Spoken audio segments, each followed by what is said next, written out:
2006년 영화 사일런트 힐을 보신 분들은 안개 낀 도시와 땅밑 깊은 곳에서 불이 타오르며 괴물이 들끓는 지옥 풍경을 기억하실 겁니다. 그런데 이 영화의 모티브가 된 곳이 실제로 존재하는데 그곳은 61년이 지난 현재도 불길이 지속되고 있는 펜실베니아 센트렐리아라는 곳입니다. 이 마을은 원래 인디언 부족들이 거주했던 지역인데 땅이 식민지를 통치하던 백인들에게 헐값에 팔렸고 백인들은 이후에 엄청난 양의 석탄 매장지를 발견하여 1866년에 지역 사회를 설립하면서 마을의 역사가 시작되었습니다. 마을은 많은 개발과 일자리를 제공하여 약 2,000명의 주민 대다수가 석탄 채굴 직업으로 생계를 유지하며 풍요로운 삶을 살아갔습니다. 광산 산업은 5개 이상의 공식 광산회사와 수십 개의 무허가 시추 작업을 포함하여 다양한 광업 활동으로 인해 상당한 이익을 창출하였고 마을은 학교와 대학교, 약국과 병원, 철도 등 모든 시설을 갖추며 발전해 나갔습니다.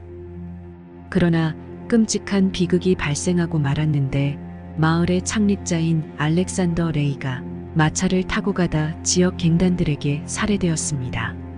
살인자 중 3명은 공개적으로 교수형을 당했지만 지역 갱단은 점점 조직화되어 도둑질과 노상 강도에서 본격적인 무법자 집단으로 범위를 확대해 나갔습니다. 그들은 센트렐리아 지역을 방화와 살인, 도둑질과 폭력의 온상으로 몰아넣었습니다. 이 마을 최초의 가톨릭 신부도 갱단들의 공격을 받았는데 전설에 따르면 공격을 당한 신부가 이 땅을 저주했다고 알려져 있습니다. 갱단의 지도자들은 결국 모두 교수형을 당하고 범죄 조직은 종지부를 찍게 됐습니다. 1900년대 들어 1차 세계대전이 발발하며 젊은 광부들이 전쟁에 참전하면서 광산 산업은 완전히 무너졌고 주식시장이 폭락하면서 광산은 폐쇄되었습니다. 폐쇄된 광산 매립지는 마을에서 쓰레기 처리장으로 사용했는데 깊이가 약 50피트인 매립지에서 점점 인간이 살 수 없을 정도로 뜨겁고 유독한 가스를 뿜어냈고 중심부 온도가 화씨 1000도에 달하여 일산화탄소와 기타 가스로 이루어진 치명적인 구름이 암석층을 뚫고 나왔습니다. 1956년 펜실베니아는 광산과 매립지 사용을 규제하는 법률을 제정했습니다. 그리고 1962년 5월 센트렐리아 의회는 매립지를 영구적으로 처리할 방법을 논의하기 위해 모였습니다. 센트렐리아 의회는 날짜를 정하고 소방대원 5명을 임명했습니다. 그런데 며칠 후 누군가가 쓰레기 매립지에 불을 질러 화재가 발생하자 상황은 급속도로 나빠졌습니다.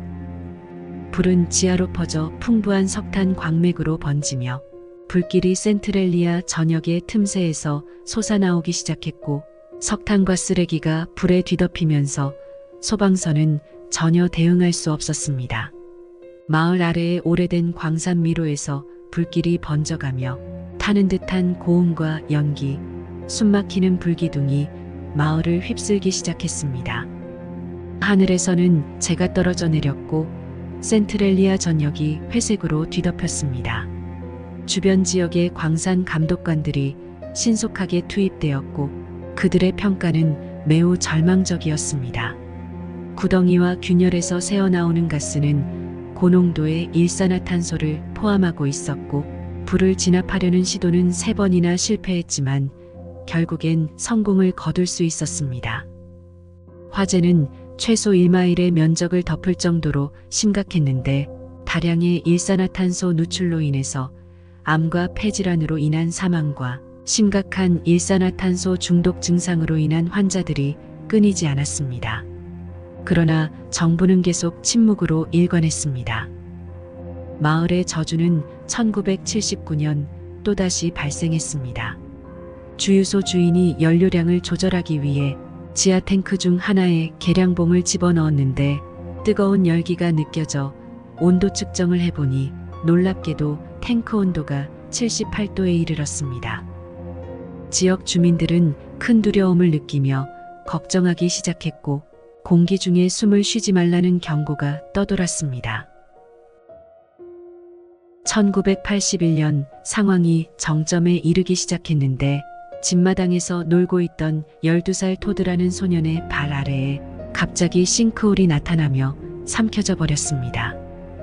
토드는 일산화탄소를 들이마시면서 나무 뿌리를 붙잡고 있었는데 다행히도 14살 사촌이 토드를 구덩이에서 끌어내 생명을 구했습니다.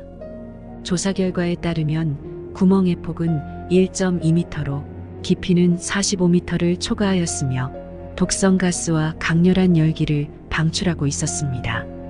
싱크홀에서 솟아나는 뜨거운 증기기둥은 마을을 치명적인 수준의 일산화탄소에 감염시켰고 곧 얼마 남지 않은 마을 사람들은 강제로 이주해야 했습니다.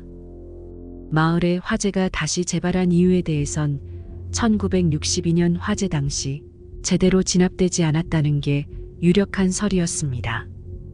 센트렐리아 지역은 곧 사람이 살지 않는 마을이 되며 관광 명소로 태어났습니다. 시간이 멈춘 듯한 소름 끼치는 광경을 보기 위해 방문객들은 방독면을 쓴 채 버려진 거리에서 셀카를 찍어댔습니다. 그리고 초자연적인 현상들이 목격되며 소문이 나기 시작했는데 어둠의 짐승 목격담과 유령에 대한 끝없는 이야기들이 생겨났습니다.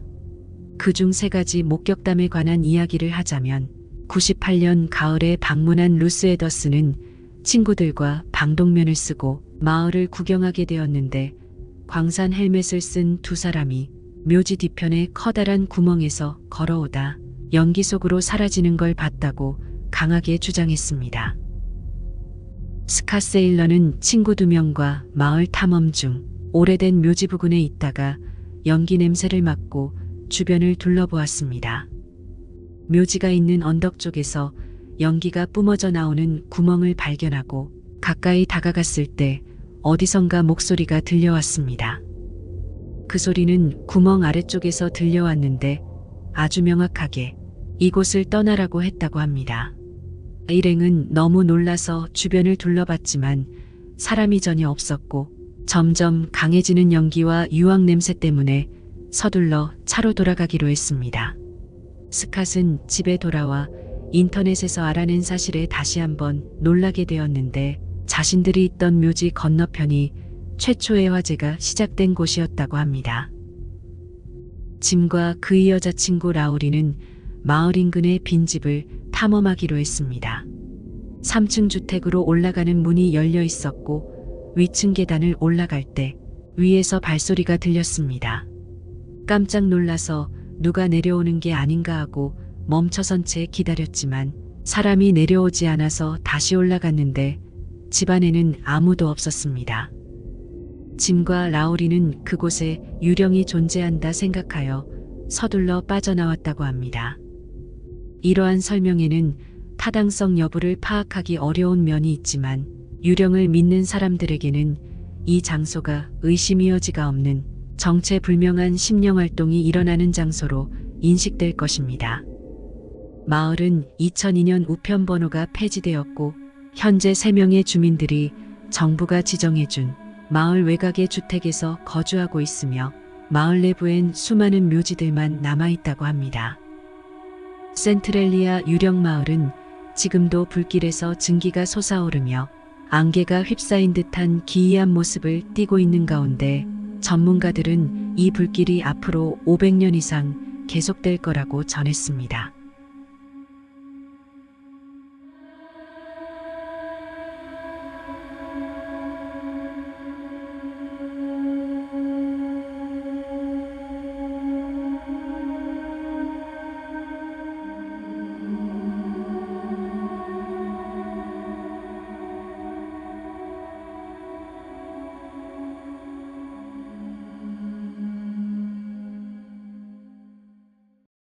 시청해 주셔서 감사합니다.